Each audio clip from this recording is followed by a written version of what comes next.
Hi friends, ಎಲ್ರಿಗೂ ನಮಸ್ಕಾರ. ಎಲ್ಲರಿಗೂ ಹರಸಿಮನೆ ಯೂಟ್ಯೂಬ್ ಚಾನಲ್ಗೆ ಸ್ವಾಗತ. ಎಲ್ಲರೂ ಹೇಗಿದ್ದೀರಾ? ಎಲ್ಲರೂ ಚೆನ್ನಾಗಿದ್ದೀರಾ ಅಂತ ಭಾವಿಸ್ತಾ ಇವತ್ತಿನ ವಿಡಿಯೋನ ಸ್ಟಾರ್ಟ್ ಮಾಡ್ತಾ ಇದ್ದೀನಿ. ನಮ್ಮ ಅಕ್ಕನ ಮಗ ಬಂದಿದ್ನಲ್ಲ, ನಾಳೆ ಅವನು ಕೂಡ ಊರಿಗೆ ಹೋಗ್ತಿದ್ದಾನೆ. ಹಾಗಾಗಿ ಶ್ರಾವಣ್ಯ KFC ಕೊಡ್ಸಪ್ಪ ಅವನಿಗೆ ಟೇಸ್ಟ್ ಮಾಡಲಿ ಅಂತೇಳಿ. ಅವನು ಟೇಸ್ಟ್ ಮಾಡಿರಲಿಲ್ಲ, ಹಾಗಾಗಿ ಅವನು ಟೇಸ್ಟ್ ಮಾಡಲಿ ಅಂತೇಳಿ ತರಿಸಿದ್ವಿ. ಹಾಗೆ ನಾವು ಕೂಡ ಜೊತೆಲಿ ತಿಂತಾ ಇದ್ದೀವಿ, ಅವನೊಬ್ಬಂಗೆ ಅಂತೇನಿಲ್ಲ. ನಾವು ಅಷ್ಟೇ ಫಸ್ಟ್ ಟೈಮು KFC ಆಗಿರ್ಬೋದು, ಮತ್ತು ಪಿಜ್ಜಾ, ಬರ್ಗರು ಅದೆಲ್ಲ ನಾವೇನು ತುಂಬ ವರ್ಷದಿಂದ ತಿಂದಿದ್ದೀವಿ ಅಂತೇನಿಲ್ಲ. ಈಗ ಸ್ವಲ್ಪ ದಿನದಿಂದ ಮಾತ್ರ ತಿಂತಿದ್ದೀವಿ. ಫಸ್ಟ್ ಟೈಮು ಎಲ್ಲನೂ ಟ್ರೈ ಮಾಡಬೇಕು ಆಸೆಗೆ ಟ್ರೈ ಮಾಡಿದ್ದೀನಿ ಸುಮಾರು. ಅದರಲ್ಲಿ ನನಗೆ KFC ತುಂಬ ಇಷ್ಟ ಆಗಿರುವಂಥದ್ದು. ನಿನ್ನ ಪಿಜ್ಜಾ ಅದೆಲ್ಲ ಜಾಸ್ತಿ ಅಷ್ಟಿಷ್ಟ ಆಗಲ್ಲ, ಅಪರೂಪಕ್ಕೆ ತಿಂತೀನಿ. ಇವಾಗ ಅದು ತಿಂದಾದ್ಮೇಲೆ ಲೈಟಾಗಿ ಸ್ವಲ್ಪ ಎಗ್ ರೈಸ್ ಮಾಡ್ಕೊಳ್ಳೋಣ ಅಂತ ನಾಳೆ ನಾವು ಕೂಡ ಬೆಂಗಳೂರಿಗೆ ಹೋಗಬೇಕಿತ್ತು. ಹಾಗಾಗಿ ಸಾಂಬಾರೆಲ್ಲ ಮಾಡಿದ್ರೆ ಸ್ವಲ್ಪ ಉಳ್ಕೊಳ್ಳುತ್ತೆ ಅಂತೇಳಿ ನಾನಿಲ್ಲಿ ಸ್ವಲ್ಪ ಎಗ್ ರೈಸ್ನ ಮಾಡ್ಕೊತಾ ಇದ್ದೀನಿ. ಸಿಂಪಲಾಗೆ ಮಾಡ್ಕೋಬೋದು ಎಗ್ ರೈಸ್ನ. ಅದರಲ್ಲೂ ಉಪ್ಸಾರು ಖಾರ ಒಂದಿದ್ರೆ ಸಾಕು, ಒಂದು 2 ಈರುಳ್ಳಿ, ಒಂದು ಉಪ್ಸಾರು ಖಾರ ಇದ್ದರೆ ಸಾಕು ಅಷ್ಟೇ. ಇವಾಗ ನಾನು ಸ್ವಲ್ಪ ಬಾಣಲಿಗೆ ಎಣ್ಣೆ ಹಾಕ್ಬಿಟ್ಟು ಎಣ್ಣೆಗೆ ಸ್ವಲ್ಪ 1-2 3 ಈರುಳ್ಳಿನ ಹಾಕ್ಕೊತಾ ಇದ್ದೀನಿ. ಹಾಕ್ಕೊಂಡು ಅದು ಫ್ರೈ ಆದಮೇಲೆ ಅದಕ್ಕೆ ನಾನಿಲ್ಲಿ ನಾವು ಏನು ಉಪ್ಸಾರು ಖಾರ, ಕೆಲವರು ಗೊಡ್ಗಾರ ಅಂತಲೂ ಕರೀತಾರೆ, ನಮ್ಮ ಕಡೆ ಎಲ್ಲ ಉಪ್ಸಾರು ಖಾರ ಅಂತಲೇ ಕರಿತೀವಿ ನಾವು. ಆ ಖಾರನ ಹಾಕಿ ಚೆನ್ನಾಗಿ ಎಣ್ಣೆಯಲ್ಲಿ ಫ್ರೈ ಆದಮೇಲೆ ನಾನಿಲ್ಲಿ ಮೊಟ್ಟೆನ ಹಾಕ್ಕೊತಿದ್ದೀನಿ. ನಿಮಗೆ ಎಷ್ಟು ಬೇಕು ಅಷ್ಟು ಮೊಟ್ಟೆ, ನಾನಿಲ್ಲಿ ಒಂದು 5 ಮೊಟ್ಟೆ ಹಾಕ್ಕೊತಾ ಇದ್ದೀನಿ. ಹಾಕ್ಕೊಂಡು ಇದನ್ನು ಚೆನ್ನಾಗಿ ಫ್ರೈ ಮಾಡ್ಕೋಬೇಕು. ನಿಮ್ಗೆ ಯಾವುದೇ ಸಾಸು ಬೇಡ, ಮತ್ತು ವೆನಿಗರು ಆ ಥರದ್ದು ಏನು ಬೇಡ. ಇದಕ್ಕೆ ಶುಂಠಿ ಬೆಳ್ಳುಳ್ಳಿ ಪೇಸ್ಟ್ ಕೂಡ ಹಾಕೋದು ಬೇಡ. ತುಂಬಾ ಚೆನ್ನಾಗಾಗುತ್ತೆ. ಒಂದ್ಸಲ ಟ್ರೈ ಮಾಡಿ, ಯಾವುದಾದ್ರೂ ಅರ್ಜೆಂಟ್ಗೆ ಅಂತ ಬೇಕು ಅಂದಾಗ. ಈ ಥರ ನಾನು ಸುಮಾರು ಸಲ ಮಾಡಿದ್ದೀನಿ ಈ ಥರ.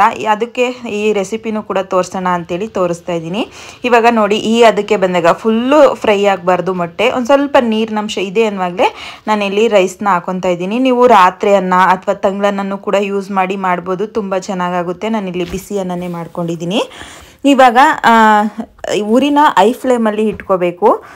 ಅದಕ್ಕೆ ಸ್ವಲ್ಪ ಮೆಣಸಿನ ಪೌಡರ್ನು ಕೂಡ ಹಾಕೊತಾ ಇದ್ದೀನಿ. ಸ್ವಲ್ಪ ಚೆನ್ನಾಗಾಗುತ್ತೆ ಮೆಣಸಿನ ಪೌಡರ್ ಹಾಕಿದ್ರೆ. ಈಗ ರುಚಿಗೆ ತಕ್ಕಷ್ಟು ಉಪ್ಪು ಹಾಕ್ಬಿಟ್ಟು ಐ ಫ್ಲೇಮಲ್ಲಿ ಇಟ್ಕೊಂಡು ಚೆನ್ನಾಗಿ ಫ್ರೈ ಮಾಡಬೇಕು.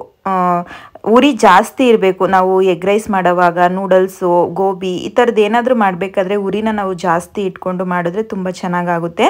ಇವಾಗ ಇದನ್ನು ನೀಟಾಗಿ ಮಿಕ್ಸ್ ಮಾಡ್ತಾ ಇದ್ದೀನಿ. ಅದರಲ್ಲೂ ನೀವು ಸ್ವಲ್ಪ ಆರಿರೋ ಅನ್ನ ಆದರೆ ಇನ್ನೂ ಚೆನ್ನಾಗಾಗುತ್ತೆ. ಹುಡುಗೇನೆ ಇದು ಸ್ವಲ್ಪ ಬಿಸಿ ಅನ್ನ ಅಲ್ವಾ, ಹಾಗಾಗಿ ಅದು ಬಿಸಿ ಇದು ಬಿಸಿ ಸ್ವಲ್ಪ ಅಂಟ್ಕೊಂಡಂಗೆ ಆಗುತ್ತೆ. ಆದಷ್ಟು ಅನ್ನನ ಸ್ವಲ್ಪ ಮಾಡಿಟ್ಟು ಅದನ್ನ ಆರಾಕಿ ಮಾಡಿದ್ರೆ ತುಂಬಾ ಚೆನ್ನಾಗಾಗುತ್ತೆ ಅಂತ ಹೇಳ್ಬೋದು.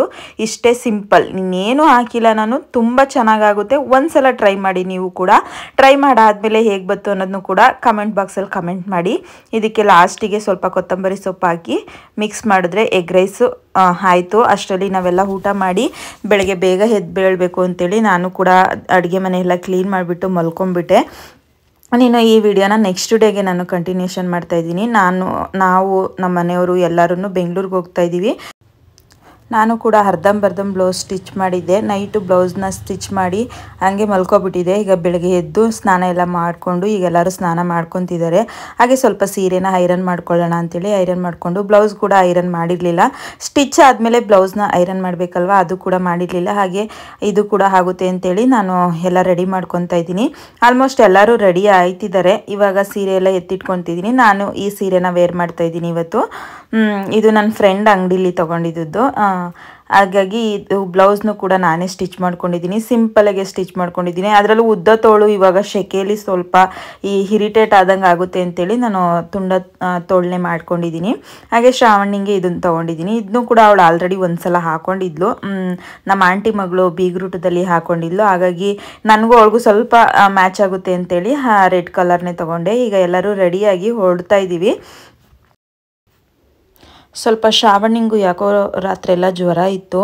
ಅವಳನ್ನೇನು ಅಂದರೆ ಇಲ್ಲೇ ಮನೆಗೆ ಬಿಟ್ಟೋಗೋಣ ಅಂದ್ಕೊಂಡ್ವಿ. ಆಮೇಲೆ ಅಲ್ಲೆಲ್ಲರೂ ಕೇಳ್ತಿರ್ತಾರಲ್ಲ ಯಾಕೆ ಕರ್ಕೊಬಂದಿಲ್ಲ ಅಂತೇಳಿ ಅಂದ್ಬಿಟ್ಟು ಕಾರಲ್ಲಿ ಹೆಂಗಿದ್ರು ಮಲ್ಕೊತಾಳೆ ಅಂತೇಳಿ ಅವಳು ಕರ್ಕೊಂಡು ಬಂದಿದ್ದೀನಿ. ಇವಾಗ ಮದ್ದೂರು ರೀಚ್ ಆಗಿದ್ದೀವಿ. ಮೇಲ್ಗಡೆನೇ ಫ್ಲೈಓವರ್ ಮೇಲೆ ಹೋಗ್ಬೋದಿತ್ತು, ಬಟ್ ನಮ್ಮ ಅಕ್ಕನ ಮಗನ ಬಸ್ ಹತ್ತಿಸ್ಬೇಕು ಅಂತೇಳಿ ನಾವು ಕೆಳಗಡೆ ಬಂದ್ವಿ.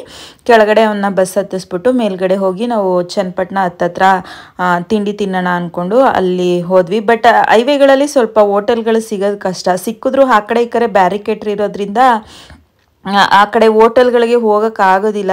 ಹಾಗಾಗಿ ಸುಮಾರು ದೂರ ಬಂದಮೇಲೆ ನಮ್ಗೆ ಇದೊಂದು ಹೋಟೆಲ್ ಸಿಕ್ತು. ಹತ್ತತ್ರ ಚನ್ನಪಟ್ಟಣದ ಹತ್ರ ಸಿಕ್ತು, ಅಯೋಧ್ಯೆ ಕೆಫೆ ಅಂತೇಳಿ. ಅಲ್ಲಿ ಹೋಗಿದ್ವಿ ತಿಂಡಿ ತಿನ್ನೋಕ್ಕೆ ಅಂತೇಳಿ.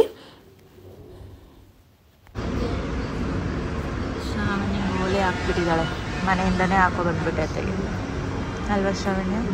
ಜ್ವರ ಹೇಗಿದೆ ಇವಾಗ? ಫೀಲ್ ಚೆನ್ನಾಗಿಲ್ವಾ? ತಲೆ ನೋಯ್ತಾಯ್ತಾ? ಈಗ ಇಡ್ಲಿ ತಿಂತೀಯಲ್ಲ ಸರಿ ಹೋಗುತ್ತೆ.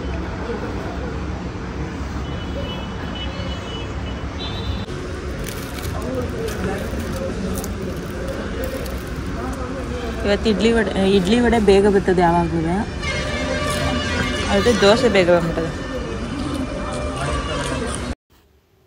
ನಾನು ಎಲ್ಲೇ ಹೋದ್ರೂ ಫಸ್ಟು ಮಸಾಲೆ ದೋಸೆನೇ ಆರ್ಡರ್ ಮಾಡೋದು. ಇವರಿಬ್ಬರು ಇಡ್ಲಿ ವಡೆ ತೊಗೊಬಿಡ್ತಾರೆ. ಯಾವ ಹೋಟ್ಲಲ್ಲಿ ಹೋದ್ರೂ ಫಸ್ಟು ಇಡ್ಲಿ ವಡೆ ರೆಡಿಯಾಗಿರುತ್ತೆ, ಅವ್ರಿಗೆ ಬೇಗ ತಂದುಕೊಟ್ರು. ಈ ಸಲ ಯಾಕೋ ದೋಸೆನೇ ನನಗೆ ಬೇಗ ತಂದುಕೊಟ್ರು. ಹಾಗೆ ರಾಘು ಇವತ್ತು ಪೂರಿನೂ ಕೂಡ ತೊಗೊಂಡಿದ್ರು. ಸ್ವಲ್ಪ ಇಡ್ಲಿ ಟೇಸ್ಟ್ ಅಷ್ಟು ಚೆನ್ನಾಗಿರಲಿಲ್ಲ, ಪೂರಿ ಮತ್ತು ದೋಸೆ ಎರಡೂ ಚೆನ್ನಾಗಿತ್ತು. ಹಾಗೆ ಅಲ್ಲಿಂದ ತಿನ್ಕೊಂಡು ಹೊರಟ್ವಿ. ಅಲ್ಲಿ ಇಡ್ಲಿದು ಸ್ವಲ್ಪ ಹುಳಿ ಜಾಸ್ತಿ ಆಗ್ಬಿಟ್ಟಿತ್ತು. ಶ್ರಾವಣ್ಯ ಜ್ವರದ ಬಾಯಿಗೆ ಹೀಗೆ ಇರೋದು ಅಂತ ತಿಂತಾ ಇದ್ಲು. ಪಕ್ಕದ ಟೇಬಲ್ ಅವರು ಅವ್ರನ್ನ ಕರೆದು ಕಂಪ್ಲೇಂಟ್ ಮಾಡಬೇಕಾದ್ರೆ ರಾಘು ಸ್ವಲ್ಪ ತಿಂದು ನೋಡಿದಾಗ ಹುಳಿ ಇತ್ತು. ಅವಳು ಹೇಳಲೇ ಇಲ್ಲ ಪಾಪ, ಹಂಗೆ ತಿಂತಾ ಇದ್ಲು. ಹಾಗೆ ಅದ್ರದ್ದು ಬಿಲ್ ಕೂಡ ಅವ್ರು ಈಸ್ಕೊಡ್ಲಿಲ್ಲ, ಸರ್ ಸಾರಿ ಅಂತೇಳಿ ಎರಡರದ್ದು ಮಾತ್ರ ಬಿಲ್ ಈಸ್ಕೊಂಡ್ರು. ಹಾಗೆ ಈಗ ನಾವು ಹೊರಟಿದ್ದೀವಿ. ಆಲ್ಮೋಸ್ಟ್ ಅವ್ರ ಮನೆ ಹತ್ರನೇ ಬಂದಿದ್ದೀವಿ. ಕೆಂಗೇರಿಗೆ ಮದುವೆ ಮಾಡಿರೋದು ರಾಘು ಅವ್ರ ಅಕ್ಕನ್ನ.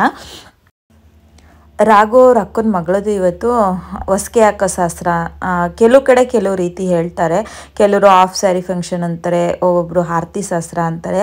ಅದು ಇವತ್ತು ಇತ್ತು, ಹಾಗಾಗಿ ನಾವು ಬೆಂಗಳೂರಿಗೆ ಬಂದಿರುವಂಥದ್ದು.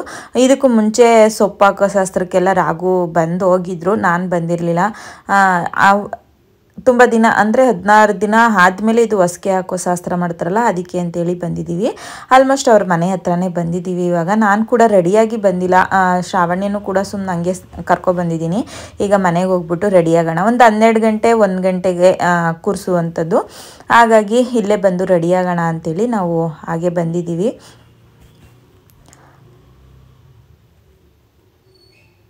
ನೀನು ಪೆಂಡಲೆಲ್ಲ ಹಾಕ್ಬಿಟ್ಟಿದ್ದಾರೆ, ನಿನ್ನ ಕಾರ್ ಪಾರ್ಕ್ ಮಾಡಿ ಹೋಗೋಣ ಮನೆ ಮೇಲ್ಗಡೆ ಅಂತ. ಅವ್ರದ್ದು ಮೇಲ್ಗಡೆ ಮನೆ ಇರೋದು ಫಸ್ಟ್ ಫ್ಲೋರಲ್ಲಿ, ಹಾಗಾಗಿ ಹೋಗೋಣ ಅಂತೇಳಿ ಹೋದ್ವಿ. ಹೋಗಾದ್ಮೇಲೆ ಸುಮಾರು ಹೊತ್ತು ಆದಮೇಲೆ ನಾನು ಕೂಡ ರೆಡಿಯಾಗಿ ಎಲ್ಲ ಕೂಡ ರೆಡಿ ಮಾಡಿ ಇಟ್ಟಿದ್ದಾರೆ. ಇಲ್ಲಿ ಕೆಲವು ರೀತಿ ಮಾಡ್ತಾರೆ, ಕೆಲವರು ಕರ್ದಿರೋ ಐಟಮ್ಸ್ನೆಲ್ಲ ತಟ್ಟೆಲಿ ಇಡೋದಿಲ್ಲ. ನಾನು ಸುಮಾರು ಕಡೆ ನೋಡಿರೋ ಥರ ಇವರೆಲ್ಲ ಕರ್ದಿರೋ ಚಕ್ಲಿ, ಕೋಡ್ಬಳೆ, ಕಜ್ಜಾಯ ಆ ಥರದ್ದು ಕೂಡ ತಟ್ಟೆ ತುಂಬಿಸಿದ್ರು. ಇದನ್ನೆಲ್ಲ ನಾವೇ ಮಾಡಬೇಕಲ್ವಾ, ಆದರೆ ನಮಗೆ ಇವ್ರ ಕಡೆ ಯಾವ ಥರ ಮಾಡ್ತಾರೆ ಅನ್ನೋದು ನಮ್ಗೆ ಅಷ್ಟು ಐಡಿಯಾ ಇರಲಿಲ್ಲ. ಹಾಗಾಗಿ ನಾವು ಸುಮ್ಮನೆ ಅವರೇ ಯಾವ ಥರ ಬೇಕೋ ಆ ಥರನೇ ಮಾಡ್ಕೊಳ್ಳಿ ಅಂತೇಳಿ ನಾವು ಸ್ವಲ್ಪ ಅಮೌಂಟ್ನ ಕೊಟ್ಟಿದ್ವಿ ಅಷ್ಟೇ. ಈಗ ಎಲ್ಲರೂ ರೆಡಿಯಾಗಿದ್ದಾರೆ. ಇವರು ರಾಘು ಅವರ ಅಜ್ಜಿ ಮತ್ತು ರಾಘು ಅವರ ಚಿಕ್ಕಪ್ಪನ ಮಗಳು ಮತ್ತು ರಾಘು ಅವರ ಅತ್ತೆ ಎಲ್ಲರೂ ಕೂಡ ಬಂದಿದ್ದರು. ಇವರೆಲ್ಲ ಊರಿಂದ ಬಂದಿರೋದು, ರಾಘು ಅವ್ರ ಊರಿಂದ ಬಂದಿರೋದು, ರಾಘು ಅವರ ಆಂಟಿ ಅವರೆಲ್ಲ. ಹಾಗೆ ಎಲ್ಲರೂ ರೆಡಿಯಾಗಿ ಕೂತಿದ್ವಿ. ಇನ್ನು ಸ್ವಲ್ಪ ಜನ ಬರೋರು ಇದ್ವಲ್ಲ, ಅವ್ರು ಬಂದಮೇಲೆ ಸ್ಟಾರ್ಟ್ ಮಾಡ್ತಾರೆ ಅಂತೇಳಿ ಈಗ ಫಂಕ್ಷನ್ನು ಕೂಡ ಸ್ಟಾರ್ಟ್ ಮಾಡ್ತಿದ್ದಾರೆ.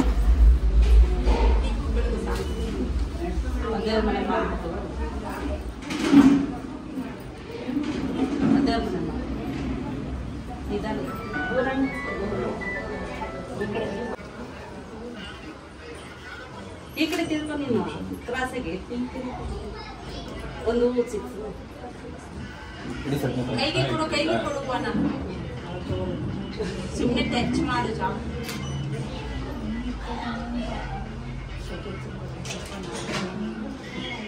ಅಕ್ಷತೆ ಮಾಡಿಲ್ಲ, ಅಕ್ಷತೆ ಮಾಡಿ ಇಬ್ರು ಸೇರಿ ಹಾಕ್ರಿ ಅತ್ತೆ ಮಾವ.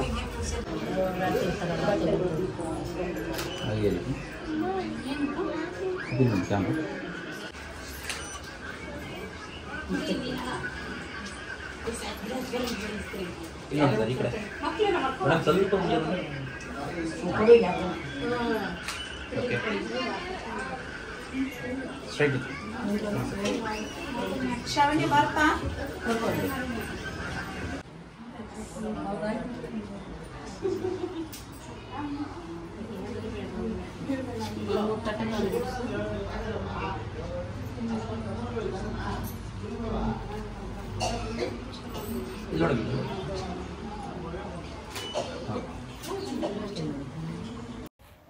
ಇದು ರಾಘು ಅವರ ಅಕ್ಕನ ಫ್ಯಾಮಿಲಿ, ಇದು ಅಕ್ಕ ಬಾವ ಅಕ್ಕನ ಮಕ್ಕಳು.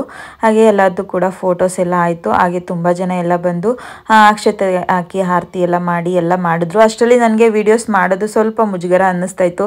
ಜನ ಜಾಸ್ತಿ ಆದಂಗೆ ನಮಗೆ ಸ್ವಲ್ಪ ಕಂಫರ್ಟಬಲ್ ಇರೋದಿಲ್ಲ. ಹಾಗಾಗಿ ನಾನು ಊಟದ್ದು ಎಲ್ಲ ಯಾವುದೇ ವೀಡಿಯೋ ಮಾಡೋಕ್ಕಾಗಲಿಲ್ಲ. ಹಾಗೆ ನಾನು ಕೂಡ ಒಂದು ಫೋಟೋನು ಕೂಡ ತೆಕ್ಕೊಳ್ಳಿಲ್ಲ.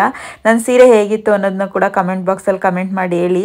ಸಿಂಪಲ್ಲಾಗೇ ಇರಲಿ ಅಂತೇಳಿ ಸಿಂಪಲ್ ಸೀರೆನೇ ಹಾಕ್ಕೊಂಡಿದ್ದೆ ನಾನು. ಹೇಗೆ ಕಾಣಿಸ್ತಿತ್ತು ಅಂತಲೂ ಕೂಡ ಹೇಳಿ. ಹಾಗೆ ಲಾಸ್ಟಲ್ಲಿ ನನಗೆ ಇದು ಗೊತ್ತಿರಲಿಲ್ಲ, ರಾಘುಗೂ ಕೂಡ ಮೊದಲು ತುಂಬ್ತಾರೆ ಅಂತೇಳಿ. ಹಾಗೆ ಅವ್ರಿಗೂ ಒಂದು ಟವಲ್ ಕೊಟ್ಟು ಅವರು ಏನೇನು ಮಾಮೂಲಿ ಮಾಡಿರ್ತಾರಲ್ಲ ಅದೆಲ್ಲ, ಒಂದು ಚಿಪ್ ಹಣ್ಣು ಮತ್ತು ಉಂಡೆಗಳು ಅದನ್ನೆಲ್ಲ ಹಾಕಿ ಮೊದಲು ತುಂಬ್ತಾಯಿದ್ರು. ಹಾಗೆ ಅವ್ರಿಗೂ ಕೂಡ ಒಂದು ಜೊತೆ ಬಟ್ಟೆನೂ ಕೂಡ ತೆಗೆದಿದ್ರು, ಅದನ್ನು ಕೂಡ ಕೊಡ್ತಾಯಿದ್ರು. ನನಗೆ ಇದು ಅನಿಸ್ತು ಸೋದರ ಮಾವದಿರಿಗೂ ಬಟ್ಟೆ ತೆಗಿತಾರೆ ಗೊತ್ತು, ಅಂದರೆ ಸೊಪ್ಪು ಯಾರು ಹಾಕಿರ್ತಾರೆ ಸೊಪ್ಪು ಅವರಿಗೆ ಬಟ್ಟೆ ತೆಗಿತಾರೆ.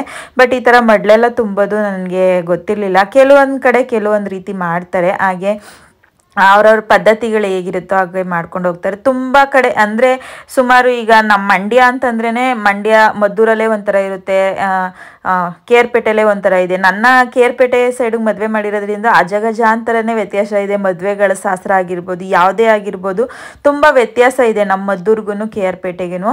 ಹಾಗೆ ಎಲ್ಲ ಫಂಕ್ಷನ್ನ ಮುಗಿಸ್ಕೊಂಡು ನಾವು ಬೆಂಗಳೂರು ಕಡೆಗೆ ಹೊರಡ್ತಾ ಇದ್ದೀವಿ.